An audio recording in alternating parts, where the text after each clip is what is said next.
আসসালামু আলাইকুম বন্ধুরা, এই মুহূর্তে আমি আছি পশ্চিম পোয়া জিজিয়া সিনিয়র মাদ্রাসা। তো সেসবে আমার অনেক স্মৃতি। 2004 সালে আমি কিন্তু এখানে সাবেক ছাত্র ছিলাম, ক্লাস 5-এ ভর্তি হয়েছিলাম।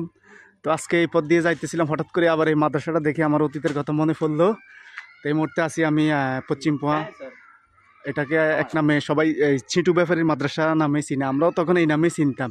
তো আমরা যখন ছিলাম তখন এইদিকে কিন্তু আপনার এই দালান ছিল, ওইদিকে টিন সেট ঘর ছিল, এত উন্নত ছিল না তখন। আমরা খোলা ঘরেই কিন্তু পড়ালেখা করছিলাম। তো এই মাদ্রাসা অনেক ছাত্র আছে, আমার ভিডিওটা দেখলে অবশ্যই সাপোর্ট করুন। তো হঠাৎ আমি আসছিলাম সেই মানবিকে, যে ভাই কিন্তু ভাই আসসালামু আলাইকুম। মাদ্রাসার সামনে কিন্তু তখন তেমন দোকান ছিল না, কিন্তু বর্তমানে ভাই জালমুড়ি বেছে, আমি সাপুয়া জালমুড়ি খাইছিলাম ভাইয়ের।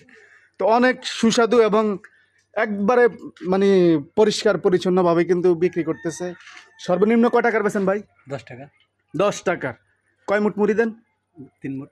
3 মুঠ মুড়ি আপনি 10 টাকা বেচতেছেন, কিন্তু আমাদের ফরিদগঞ্জে একটা লোক আছে 2 মুঠ মুড়ি 20 টাকা বেচে। আমি কিন্তু রাগ করে কিন্তু মুড়ি খাই না। তা আসলে একটা ভিডিওতে আমি ওনার কমেন্ট করছিলাম যে হলো ডাকাইতের বড় ভাই। তো একটা জিনিস দেখেন, একই জিনিস এখানে আপনার 3 মুঠ মুড়ি 10 টাকা বিক্রি হয়, আর স্থান পরিবর্তন করার কারণে 2 মুঠ মুড়ি 20 টাকা বিক্রি হয়। তো একটা কথা হলো, দোয়া করুন ভাইয়ের জন্য। জনগণের উদ্দেশ্যে কিছু বলবেন আপনি? না, আলহামদুলিল্লাহ, আপনি বলেন।